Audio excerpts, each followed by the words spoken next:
Hello and welcome.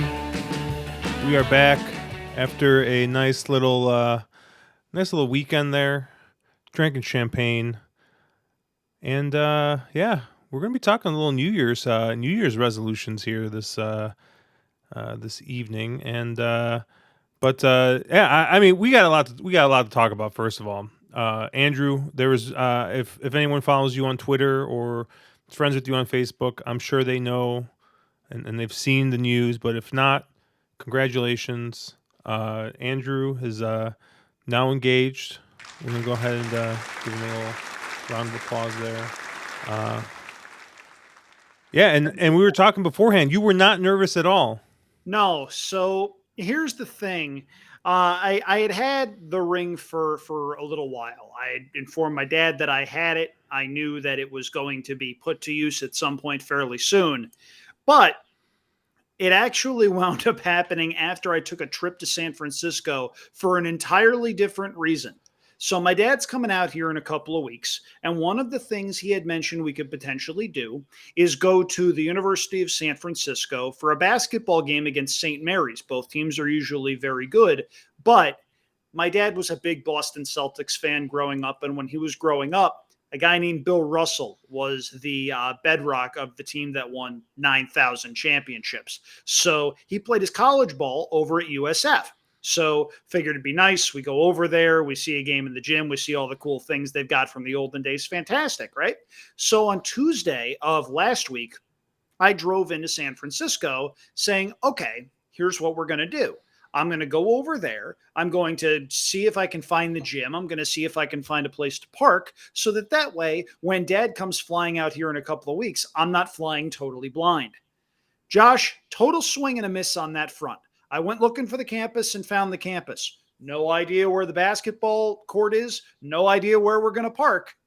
But about a half mile to three quarters of a mile past that campus is a place called the Land's End Lookout. And it looks out, of course, right over the Pacific Ocean. It's a beautiful, beautiful setting. I pulled over, took one look at the place. Ding! Couple of days later, Alicia, my fiance, and I were in San Francisco to go see Beetlejuice at the Golden Gate Theater. Incredibly weird show that is absolutely worth your time if they ever come to your town, by the way. Really cool stuff. But the plan that she had was that we were going to stop somewhere in West San Francisco to try to find a place to grab some lunch before the show. Well, we wound up stopping in the parking lot right next to the Land's End Lookout. So it actually worked out fantastic. And the best part of all of this is I didn't have a photographer there. I wasn't going to go overly cheesy with it. I didn't want to, and she wouldn't have wanted that either. But right after she said yes and we hugged and it was wonderful, all of a sudden I see this person coming down the trail and she had taken photos of us that I now have on my phone. Total pure luck. I have never seen that person before, probably will never again. If you are out there, thank you. I owe you forever. But it was a lot of fun. It was absolutely wonderful. Everything went about as smoothly as it could possibly go, all things considered. So, yeah, very, very, very happy about that, obviously. And if you're out there and you follow me on social media and you sent me well wishes over the last couple of days, know that Alicia and I both very, very much appreciate it. Thank you. Man, I just remember we talked about this months ago, and I think you had a different plan. And then, like, I remember you coming back and being like, "Didn't happen.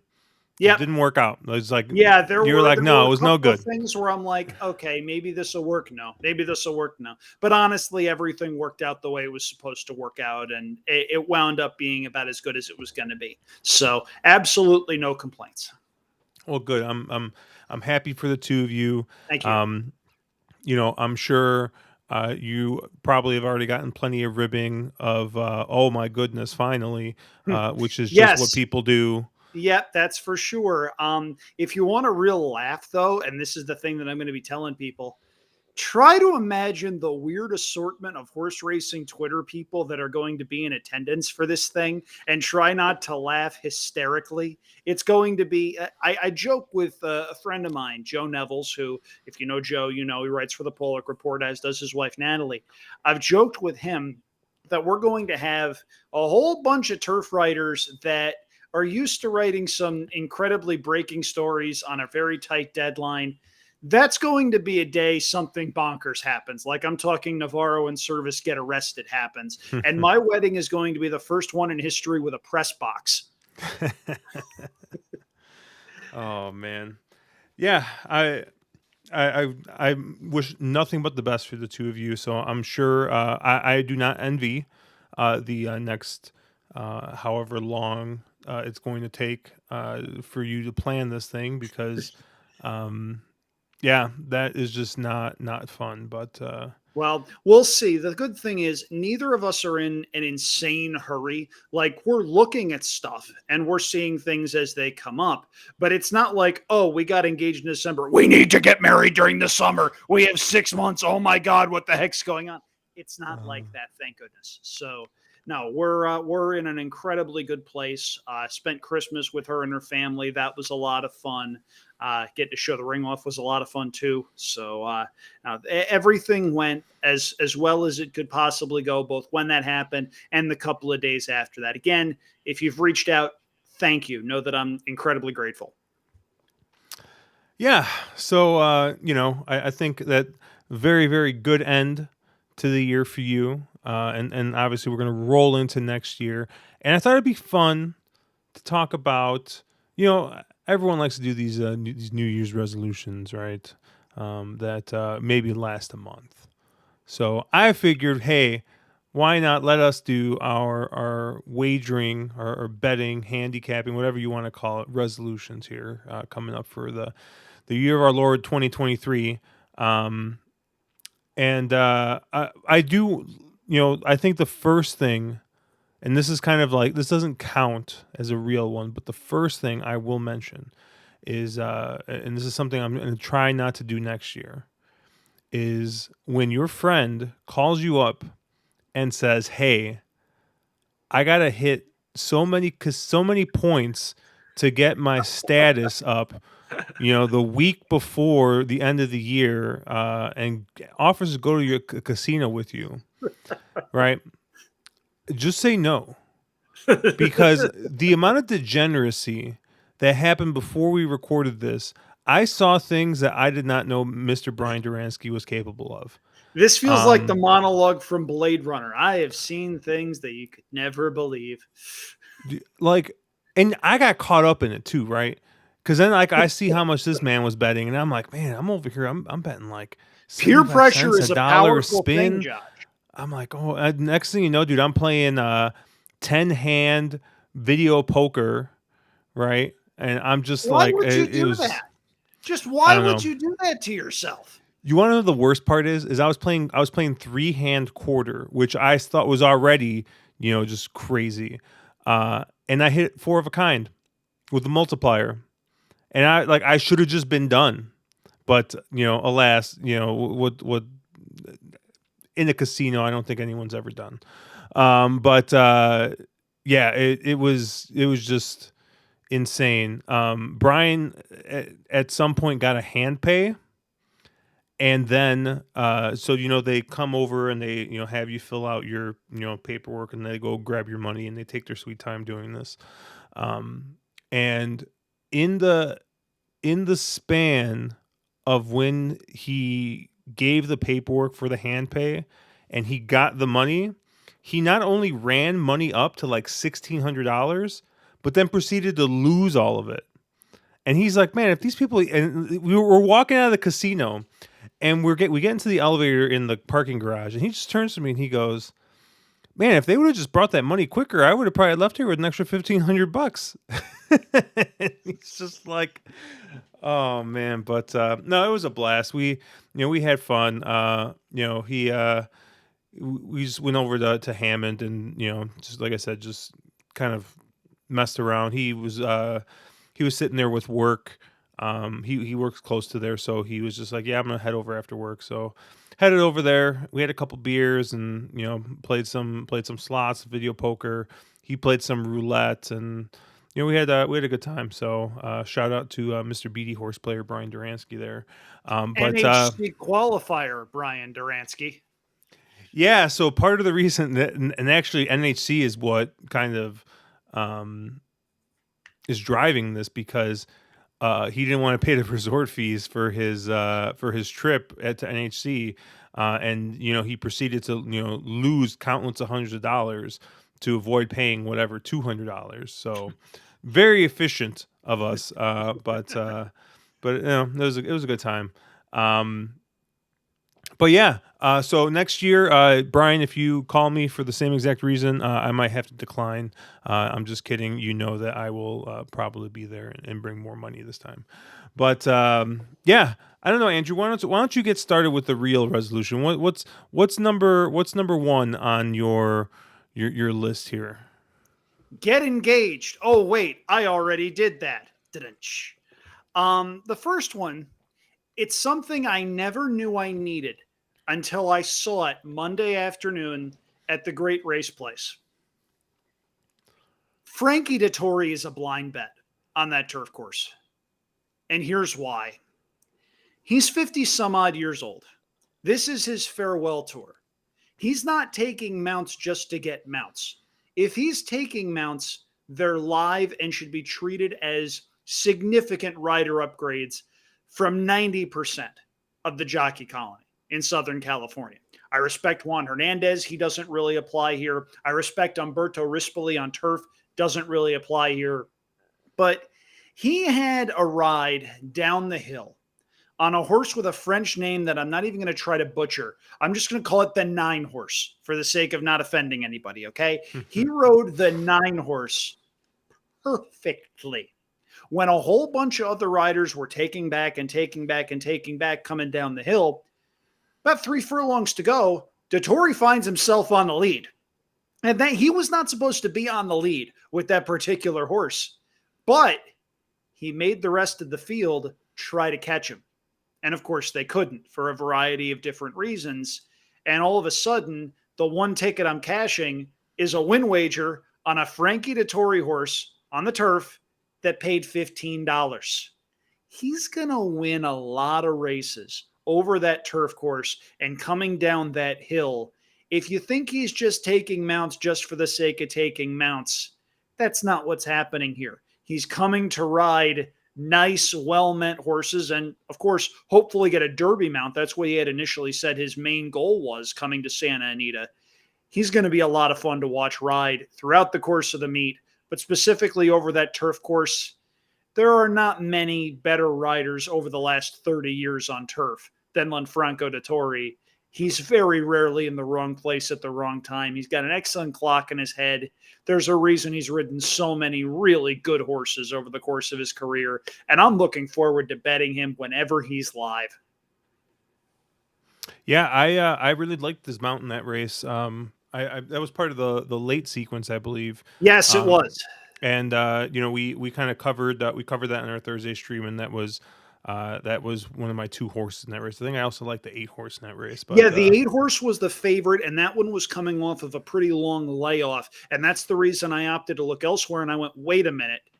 This 9 is going from Mario Gutierrez to Frankie hmm Dettori. No disrespect to Mario Gutierrez. He's a fine rider. You can say that about a bunch of riders there that are hitting at about a 10, 12, even 15% clip.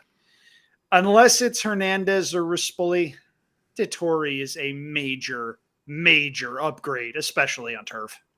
I noticed that you've not mentioned Belmont Stakes winner Jose Valdivia Jr. I did not Yeah. know. And I also didn't mention the turf god, Mike Smith. Turf God Mike Smith, Turf God Hector Barrios. I got a question for you, because you might know a little bit better than, because it's something that came up on our stream on Thursday. I want to say like 2 or 3 years ago, wasn't Mike Smith taking far less mounts than he is now? He was taking significantly less mounts, yes. He went through a stage where he was riding in some cases one or two a day. He's not riding every race, but he is taking a few more mounts. Funny thing is, when he did that, it wasn't 2 or 3 years ago he started. It was about 5 or 6 years he started doing that. Javier Castellano tried to do that at Saratoga one year.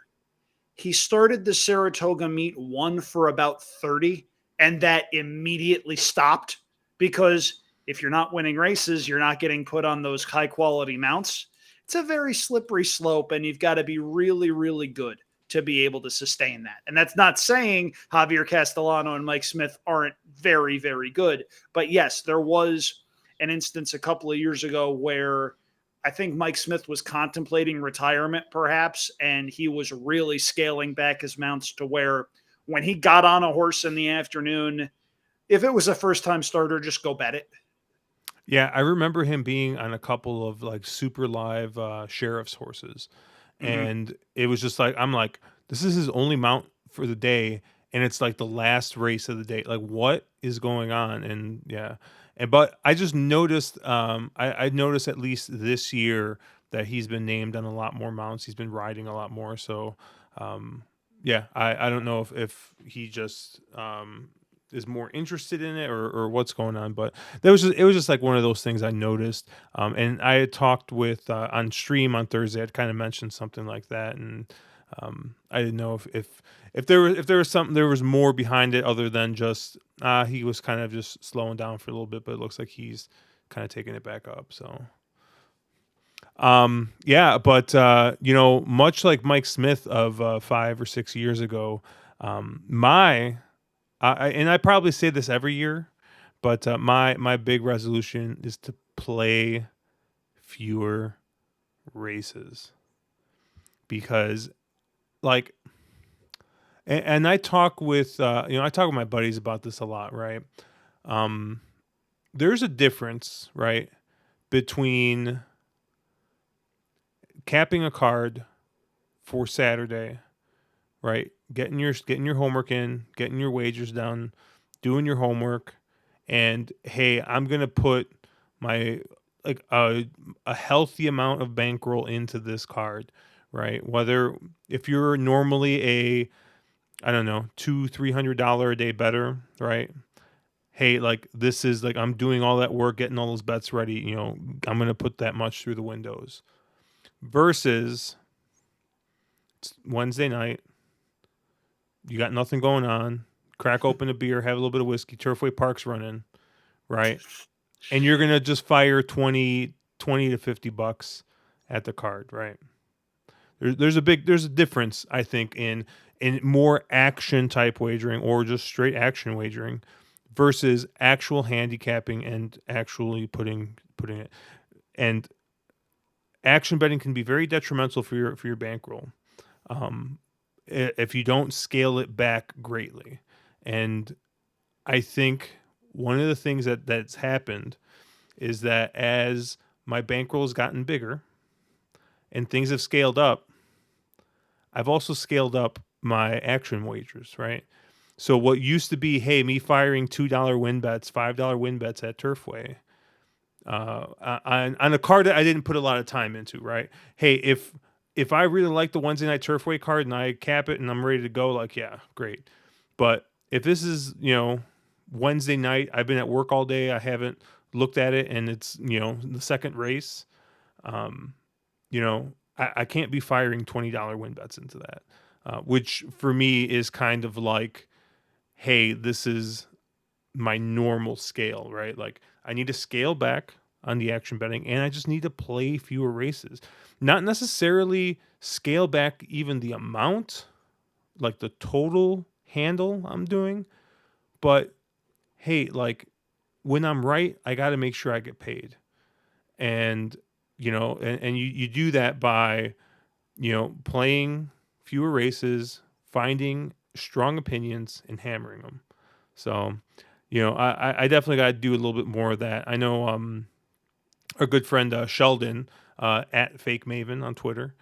He we were at the Hawthorne tournament, and I was playing exactas mostly, basically, and I would have this price I liked, and maybe like a mid-price horse, and I would play it straight with the price on top and a couple of mid prices in second, and it would come flip flop. And Sheldon just looked at me. He's like, "Why don't you play it both ways?" And I'm like, "No." I'm like, I'm playing my opinion here. And he just like looks at me. He goes, "Yep, that's Tommy there for you." And obviously talking about Tommy Massis, who, when I've talked with a bunch, and he's actually helped me a ton in just reimagining the way that I wager. So, um, looks like you're trying to say something there. No, you're leading right into my second one really, really well. So I'm just gonna like get out of the way and let you keep rolling. This is it's absolutely true, right? I mean, even if it's a case where you're at a track you don't usually go to, or you're playing a track in a contest and you start looking at the card and you're going, okay, I've handicapped the entire card. I may as well play something. Well, all of a sudden, even if you're, an 80 to $100 a day player when you decide to play, you play a couple of $24 pick fours, you play some doubles, you play some win bets, it adds up. And especially if you're not familiar with the circuit or with a track or with a particular tendency that you really need to pay attention to, that doesn't become an informed, smart wager. I know there are some people out there that say, oh, you can apply certain principles across all tracks and you should be playing that without fear and da da da da da. If that works for you, go for it. I find it does not work for the vast majority of players. Yeah, and I mean, I think I've done a better job of playing what I know and not playing as much just jank and garbage, like stuff that like I don't play often. Like, yeah, if I'm sitting here bored on a Saturday and hey, I see Tampa's running, maybe I'll take a quick peek, right? But I'm not tossing hundreds of dollars through the windows at Tampa. Mhm. Gulfstream during the championship meet when there's nothing else going on, like, yes. But like, honestly, until Sam Houston cranks up, and if that comes up, Yeah, I'm afraid I've got some bad news. uh-oh. Earlier today, we're recording this on Wednesday, December 28th. Nick Tamaro, the track announcer and morning line man, posted a photo of the track. It's beautiful. The turf course looks fantastic. Like the smart aleck I am, I replied, will non Texans be able to wager on Sam Houston? As of now, the answer is no. Sam Houston, Texas Racing Commission, whoever needs to hear this, get your shit together. Yeah, I'm contemplating going down to Sam Houston for the NHC contest they have end of next month. Okay. Um That's their Caleb big day, right? The Houston Yep, Racing Festival. yep. And that's Caleb usually is late January every year. Caleb happens to be in town for work that week. So Work. no, so he's at so you know it's not like he's basically gonna extend his stay to kind of Right. accommodate this. Well, he's in New Um Orleans, so that's like either a reasonable drive or a short flight if you can afford the $6,000 Southwest ticket. yeah, that's what I was looking at with Southwest. It was $150 round trip Yeah, for good me, luck with but that. yeah, I don't know. I've been telling people with the Southwest thing, I'm not too concerned about it. Um because and I'm just like looking forward to the sale that's going to happen after this all gets Yeah, settled. the oops are bad sale. Yeah. Yeah. So Chicago, it doesn't have a lack of flights and flight options. So even if Southwest was off the table, I would be fine. But but yeah, um that's a track that I know and I play a ton, Yeah. and it's unfortunate what's going on there, in particular to my bankroll. But yeah, and then basically Churchill, Belmont, Keeneland, Saratoga. I mean that's all I've been playing. I've been sprinkling a little bit more Santa Anita, but um, it's just not. I don't know. I have like a love hate relationship with it, but I try to only follow one or two tracks while they're running now, as opposed to hey, playing all the big tracks every weekend and getting nowhere. So Right. No, I completely agree with you. And remember when I said that leads in really well to what I was going to talk about? yep, My second resolution, less what I'm going to call hero tickets. The kind of tickets where you can tell you're concerned about the ticket police looking over your shoulder and you're taking stands and singling 20 to 1 shots you kind of sort of like. There's merit to those tickets, but that can't be the sole focus of your action if you don't have a strong opinion.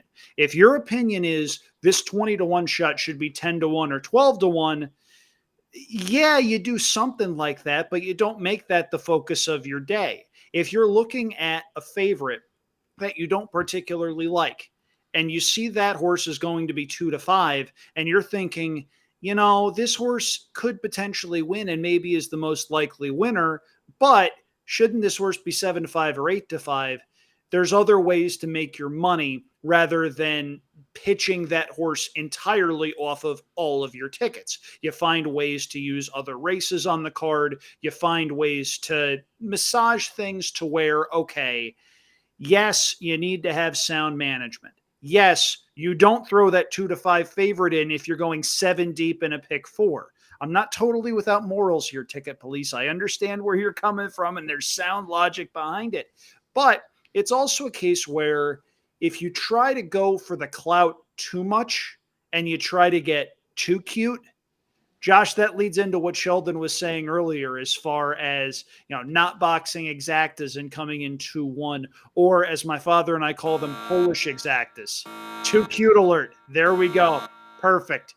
Yeah, but you'll wind up with what my dad and I call Polish exactas, where horses run 2-3 or 1-3, and you wind up saying, "Oh God, I was mostly right." But my structure actually wound up backfiring on me. So it's more so just a case of making sure that the investments you're making are the sound ones and not the too cute ones. I don't know. I'm the opposite. I think more hero tickets. I love the hero ticket. Are you kidding me? How One of was your trip to that casino again? yeah, that's true. Um, I remember there was at Sam Houston, there was a Ray Lu Gutierrez horse that was like 8 to 1, and I singled him every single way past Sunday, and had like hit like a $5 pick three with it, and it paid like $1,400. It paid for my entire Well, there Vegas you trip. go. And that's the difference there. You're talking about a $5 pick 3 that I imagine was a pretty skinny ticket. It's more so the case where you start looking at pick 5 tickets and pick 4 wagers where you come up with these convoluted things and you outsmart yourself. And it's just a matter of making sure that you don't do that. Yeah, yeah, it's tough, right? Because um, I think if I were to generalize, ticket construction and ticket advice is, if you're right, make sure you're getting paid. Sure, absolutely. And that's not the part that I'm going against. It's making sure that the investments you're making are the sound ones. Because then, again, as I've mentioned, all of a sudden you're back to $24 pick 4 tickets with nothing you're overly confident in. You're just going, what the heck am I even doing here? Yeah, Like, there's a difference between hero tickets and smart tickets. More of yeah, these, less of these. yeah. I mean, I guess what you're kind of saying also kind of goes with what um one of my kind of issues were sometimes, um, especially after a big score, right? And the ADW's healthy, and all of a sudden, right, a pick five ticket that I would play that at base would probably be like $36, right? At base. Um, Repeat, repeat, repeat. Yeah. right. That and I mean, yeah, because I would do stuff like that. But my problem is that 36 base, all of a sudden, when I'm playing 36, maybe $54 base tickets, and all of a sudden, like, I'm sitting there on Discord and I'm posting $108 50-cent pick five, and it's just like what the hell am I doing? You That's a know? hero ticket. You do That's that too much, it turns into clout chasing rather than smart bankroll management. And by the way, I see all of you out there who know me laughing about me talking about clout being a bad thing. yeah. Yeah, but okay, I think maybe I misunderstood where you were coming from, but I probably didn't say it clearly enough. yeah, It's been a no, it's long fine. couple of days. No, I hear you, man. And like, yeah, I mean, I I always feel like ticket construction is more of an art than a science, right? Oh, absolutely it is. And there are certain things you can have principles you hold dear. You can have things that you consider as red flags or things to, for must use horses or whatnot. But there's also any number of things that can throw a monkey wrench into the system. If you wind up basing your ticket around what you think is a bad favorite, and it turns out the morning line is crap, and that horse winds up being 6-1 when it should be 6-1 and not the 4-5 it is there, all of a sudden a whole lot of questions get asked. So I hear you there. It is an art rather than a science, but there are certain things that I can do as a horse player to say, okay, what's the smartest use of my bankroll, and how do I want to put my little green soldiers to work and have them return to me with more little green soldiers that I can put to work, or in my case, use to pay for a wedding in Northern California. Yep. No, yeah, okay. I think we're on the same page there. Cool. Yeah, Awesome. because yeah, like the I mean one of the best examples I can even think of is that ticket I gave out on stream, and I said, I was like, I'm not going to add this horse, I'm not going to use it, not going to use it. And then in that first leg I ended up having a horse that got scratched, and all of a sudden I'm like, well, I'm going to single this first leg, I can afford to use this other horse now. And I'm sorry. I'm sorry. Who was the person that urged you to do that as I dive down deep into the microphone and we turn this into ASMR? Thank you. I appreciate that. And by the way, if you're watching this on YouTube, like, comment, and subscribe to the On the Wrong Lead Podcast Network. And if you're listening to us on those podcast networks, please be sure to leave us a nice comment and a 5-star review. And now back to NPR with Cherry Drank and Andrew Champagne. Oh goodness. But yeah, I mean, you know, I always feel like these are just things that I'm constantly working on, right? And honestly, this past year, I played a lot more live bankroll contests. And the year before I played a ton of those Naira contests as well.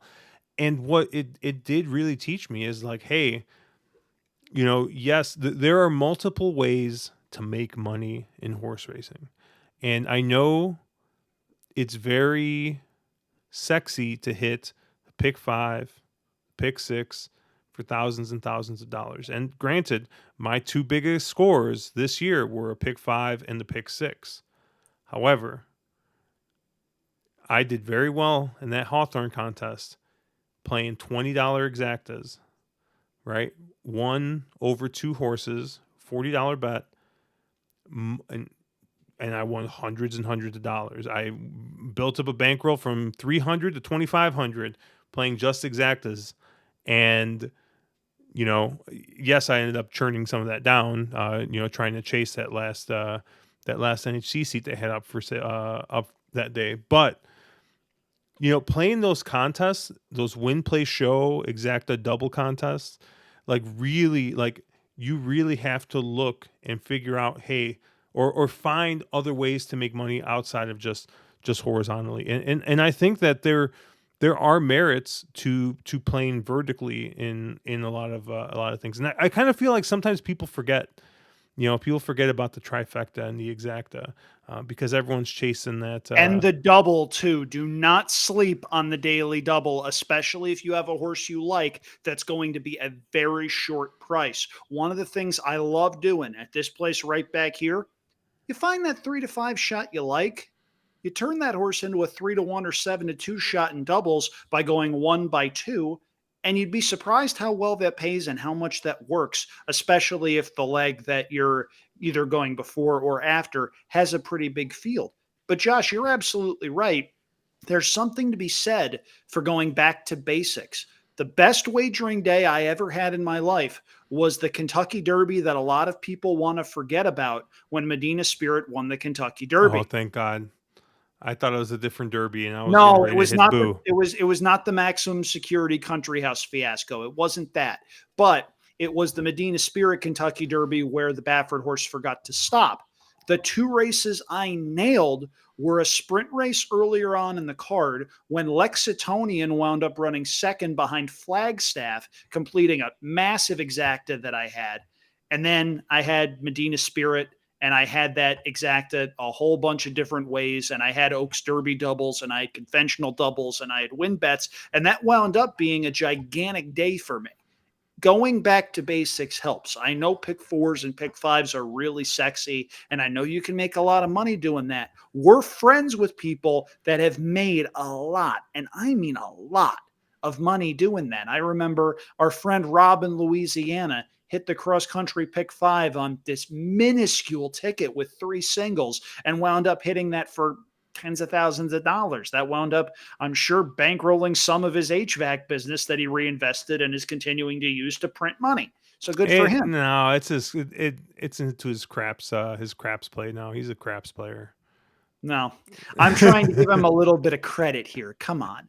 But at any rate, though, less hero tickets, more smart tickets. And that doesn't mean that aggressive tickets aren't smart tickets. It's just find places to take your shot and take your shot, as opposed to throwing money around and hoping you can get something that you can post to Twitter or Discord. Oh, I just love blind aggression though. All right, that's two from me. I've got a couple of small ones that I think we can fit on an also ran list. But what's your second New Year's resolution, Josh? Well, so besides the just playing fewer races and fewer tracks, I really do think that playing and I kind of talked about this a little bit, is big goal of mine is to play more live money contests. I think with my bankroll, it's probably gonna be more limited towards those um, Naira contests that are a couple $100 in a weekend. But I definitely do want to try and eventually get into a contest like, say, I don't know, the Pegasus World Cup Challenge or the BCBC.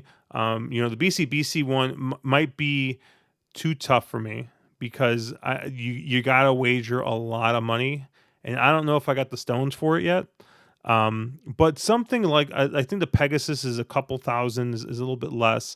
The Santa Anita's always got a couple of like $1,500 ones. They do a really nice job with their contest lineup. I know that's something they have put a bigger emphasis on over the last couple of years. Shout out to them for doing that and for getting that right. By everything I hear, they cater to contest players and they do a really good job. Yeah, and so I think to start the year, I'm planning on playing the two Hawthorne contests. They're doing a kind of a last chance contest. Mhm. They're $200 buy-ins, and they're open wager formats. Turn your $200 out as much as you can before the end of I think it's usually Golden Gate or something like that. So, yeah, I'm gonna play those two, and when Naira kind of spins theirs back up, I'm gonna be playing those on the weekend. So, and I think it does make you a better player. It makes you reevaluate and look at things differently so that you're not just looking at horizontals as the only way to make money in races. It makes you a little bit more versatile. There's nothing wrong with specializing, but I think having those tools in your toolbox is always great because the Kentucky Derby, that superfecta always pays, and the trifecta generally pays. I mean, if you're used to already playing those types of wagers and the Derby comes around, you're at a big advantage in a humongous pool. Exactas pay pretty well too. What I love doing on Derby Day with that exacta is you take the top two horses, you throw those two on top, you throw them underneath, of course, as well, and you add in two or three other horses underneath. That way, if one of your two A horses wins and nothing bonkers to you happens, chances are you're making a lot of money, at least off of that wager. And then you key the rest of your wagers accordingly off of that. That's one of the ways that I enjoy playing the Kentucky Derby. And there are ways in which you can do that with a lot of big fields. I mean, you look at, say, a turf race. Let's say Sam Houston has a field of 10, and let's say something happens where people out of state can actually wager on Sam Houston. Texas Racing Commission, get your shit together. I don't know what the over-under was on that, but I'm trying to go over. But let's just say a 7-2 shot wins that race and a 6-1 shot runs second. It's a 10-horse field. And all of a sudden, you're looking at the exacta board and you're going, how is this paying $60 or $70 for a $2 bet? Capitalizing on those inefficiencies in the market that are caused by any number of factors, whether it's a small track with really funky pools and one big player doing something insane, whether it's really big fields and a lot of money going a lot of different directions. Look at that probables board. Those are your friends. Yeah, I'm a huge fan of using a tote board, especially in like maidens, maiden claimers, those kinds of It things. tells a story, Josh. Yep. That's for darn sure. Yeah, I mean, it's certainly a case where you play live money contests or even pick and praise, and you learn something. You'll learn the value of going against a 2-5 shot. You learn the value of seeing that 20-1 shot that should be 8 or 10-1. That's ultimately where you find those discrepancies, and that's where you play those kinds of horses. Now, singling those horses in pick threes or pick fours on the regular, maybe not the smartest course of action, but there are ways in which you can make money. And that goes back to your point. There's a lot of ways to make money in this game, and that's one of the reasons it's the best betting game on the planet and why it should always be marketed accordingly. And I mean, I think you bring up another point, which is, that's why, I always have a hard time giving tickets out on here on stream, and a lot of it is because, hey, we're looking at this 3-4 days in advance, and I mean, so much can change in that time. And if Yeah. there's one thing I've learned as a horse player is that you need to be flexible. Today there was a Peter Walder horse at Gulfstream. He was 2-1 in the book, and I thought he looked great. But I'm like, I'm not going to take Peter Walder horse. It's 2-1 in the book. Is going to be 7-5. Like, no interest in it. And I go off and I go do something, and I come back a couple races later and I look. That Peter Walder horse went off at 5-2 and won going away. And it's just like, hey, if you're sitting there and you don't like this horse at 4-5, right? Maybe he's like even money in the book and you don't like him at 4-5. All of a sudden he goes off at 2-1, 5-2. Does that change your opinion of the horse? It should. Absolutely. Right? So it's just always important to just be flexible. And like I said, that's when you guys see me post, I kind of post like sketched out tickets, but and for the most part they're real similar. But to the point, we already brought up the case of that scratched horse that caused me to use that chalk horse in that last leg. That hang on, you told me. The scratched horse did not cause you to use that horse. Your co-host caused you. Oh my God! I think you're patting yourself on the back a little too much. much. I'm gonna Al Bundy this until the wheels fall off. That's for damn sure. You're don't worry. When we finally get together at a racetrack, your first Coke is on me. Thank you very much. I appreciate that. I might have them throw some rum in it just to frost you. Hey, that's fine. That's fine. I know you're not a huge drinker, so I didn't want to force the alcohol on you. I appreciate that. That's for sure. But no, going back to your original point, my friend TVG anchor Mike Joyce loves to say this. He says, "I never deal in absolutes." It's, one of those things that when you think about it, you're like, oh, yeah, that's right. But you do need to be flexible. And the same horse that you're dead set on going against at 2-5, 3-5, if that horse shows up at 3-1 and you think that horse is the most likely winner, That's a gift. See also Knicks Go in the Breeders' Cup Classic a couple of years ago. There was, I need to bring this up, but 2 months before the race, someone set a line, and it might have been an NTRA type thing, but they set a line with Essential Quality favored in the Breeders' Cup Classic after Knicks Go had won several races in a row over older horses. And I remember tweeting something saying, please let Knicks Go not be favored. Please let Knicks Go not be favored. Please let Knicks Go not be favored. And there were several people who responded saying, oh, no shot. He's going to go favored. He's going to go favored. I had a lot of fun bringing that tweet back with 5 minutes to post when Essential Quality was somehow 9-5, Knicks Go was 3-1, and 5 jumps out of the gate, the race was over. That was one of the biggest win bets that I had all year that year. Be flexible, and when you see something, know when to pounce. You said it perfectly. I mean, Thank you. yeah, there's just been, like I said, one of the other. I mean, I can already think of a situation that kind of encapsulates a bunch of time, a bunch of things that you've already said. There was a pick 5 at Churchill Downs, started with a turf sprint race, and there was a Larry Ravelli horse in that race.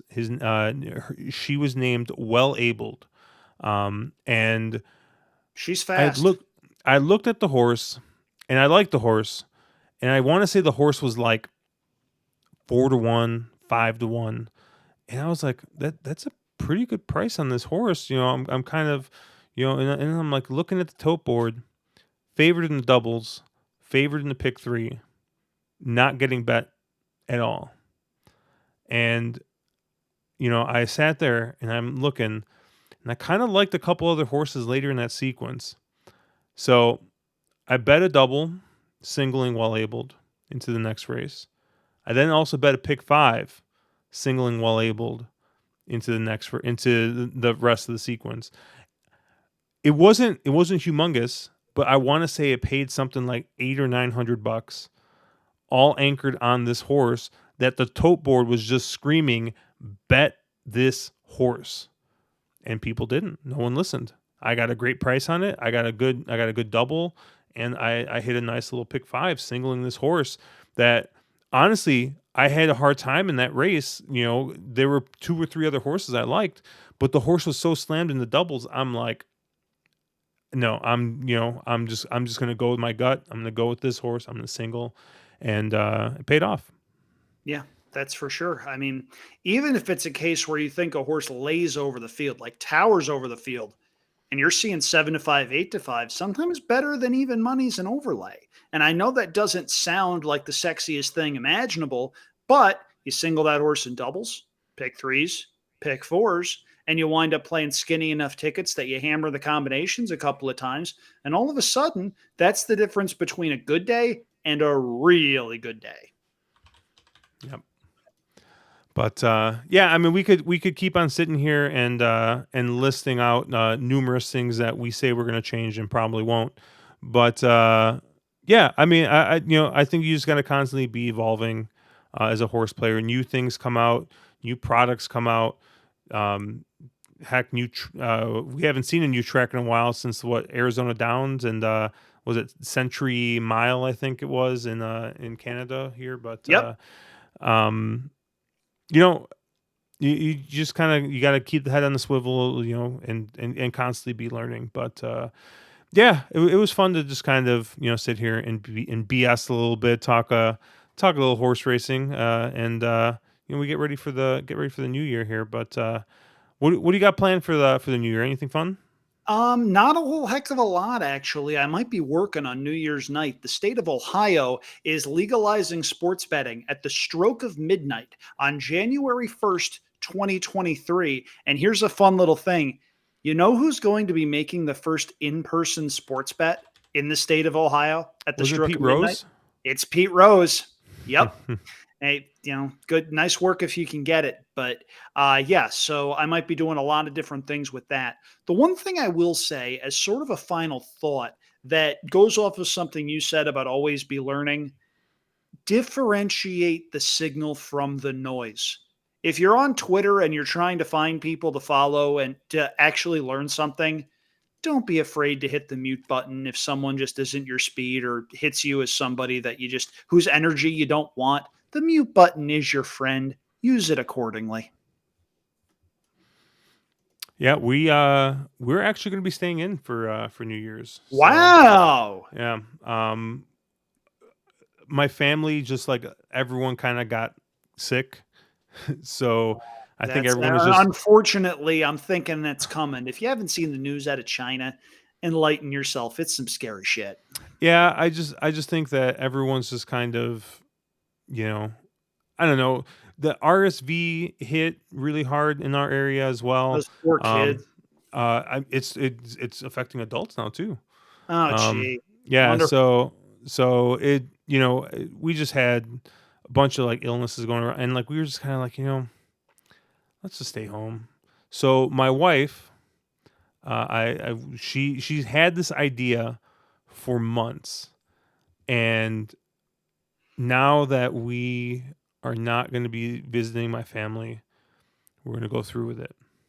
My wife wants to watch all three Lord of the Rings movies, extended editions, in the same day. Oh boy. I believe it's like 13 hours if you add them all up. Yeah, that is a day right there. And that's one of those days where you need to make sure you order out your food and you order it out in advance. We have the world's largest charcuterie board for two people, prepared and ready for this event.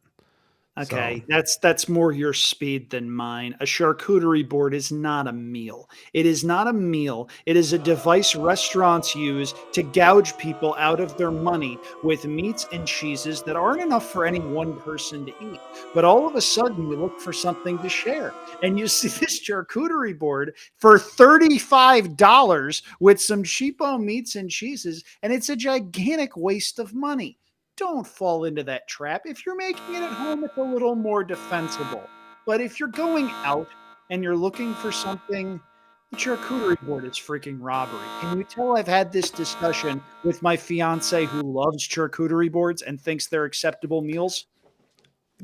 I do not know how you could not just enjoy meat and cheese.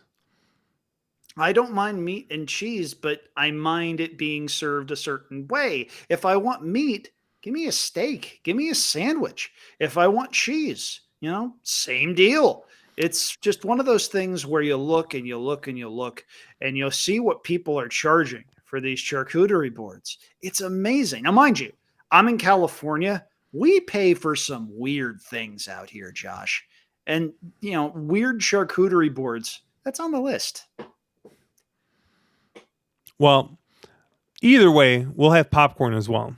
Popcorn's good. Popcorn's Okay. good. All right. Okay. We got some agreement there. But yeah, and we got some nice wine. And shout out to my boy Nick, who gave me some recommendations on wines to try. I'm actually and obviously you live in California, but I'm actually a big fan of French wines. Okay. Uh, Particularly, I really like. Oh my goodness, why am I forgetting already? Grenache. Sorry, really really big fan of Grenache, and was it Beaujolais? I have no idea if I'm pronouncing them right, I but don't know. There's one that I'm a fan of in particular, what's and that? it's the sparkling wine that only grows in one region. Champagne. Now you boo me. Now is when you hit the boo button. All right, there Do we you go. actually like champagne? It depends. There's some champagne that doesn't hit me right, but it's a great story about a restaurant that unfortunately went the way of the dodo bird a couple of years ago. My girlfriend and I flew back from a friend's wedding in Kansas City, and we went to this place in Walnut Creek, California, about 20 minutes outside of Oakland, called the Corners Tavern. They saw that there was a reservation and it was under my name, Champagne Party of Two. Well, it was a pretty slow day, apparently, because we sat down and there were two glasses filled with Veuve Clicquot champagne on the house. They got customers for life after that. Unfortunately, the landlord jacked up the rent and they left a couple of years ago. But that was an all time cool experience, and I have never let my fiance forget it. Well, You mentioned movies. One more thing before we go. yep. Did you see the original Knives Out? No. See the original and then see the sequel that just came out on Netflix, Glass Onion. It's outstanding. Somebody said that they thought the characters in that movie were like they were out of an episode of Psych. And the funny thing is someone, I think they meant that as an insult, but I have never been more interested in watching a movie since seeing that comment. I can see that for sure, but also the second one takes place in the summer of 2020 when everyone is just ravaged by the pandemic.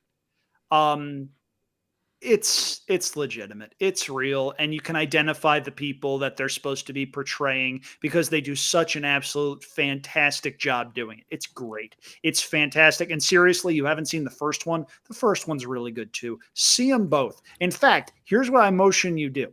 If you have leftovers from this charcuterie board that you're making after your 13-hour Lord of the Rings marathon, take another 5 hours, watch the two Knives Out movies. You're not going to be disappointed. I think my opinion on movies is very similar to your opinion on charcuterie boards. Really? Yeah, I'm not a movie guy. How can someone not be a movie guy? Just not a movie guy. I watch Moneyball like 20 times a year. Of all the last movie I saw in theaters, times a year you watch Moneyball? The last movie I saw in theaters was Episode 7, Star Wars. Wow. Yeah. Notice that I didn't go see Episode 8 or 9 in theaters. For some reason, I Well, only went and not saw seeing Episode 7. Episode 8 was probably a good decision because that wasn't any good. Episode 9 had its moments. I haven't seen Episode 9 yet. I've seen Episode 8, but I have not seen Episode 9 yet. Okay. Well, I won't spoil that for you then. I also have not seen Episode 3. I don't know what it is about finishing trilogies. I just will watch the 2. Well, Episode 3 was what, Revenge of the Sith? I think so. It was the one with Yoda jumping around and doing his thing. I don't know. Okay, well, he did a thing at the end of Episode 2 as well, so it might have been that one. But no, the original, not the original, but the prequels. Yeah, you're not missing. The high point of those was the pod racing scene in the first one that sparked a really good video game for the old N64. Yeah. All right, we gotta end. Andrew, I don't know how many bad takes you can put into one podcast. You didn't like the pod racing game? I cannot. Oh my goodness. We gotta go. I gotta go. You were spoken like someone who got his ass kicked at a sleepover in that game over and over and over and over again. Jesus Christ, people. We need a New Year's resolution to give Josh some good takes. Oh my goodness. This is just I'm speechless at this point. But Andrew has already barked at you to like and subscribe. Make sure you download, leave a review. I whispered into my microphone in ASMR format. But you can check us at ontherwronglead.com, at wrong_lead on Twitter. Andrew is at Andrew Champagne. I am at Cherry Drank. And we will catch you guys later. Where's my noise maker? Oh, you got one? No.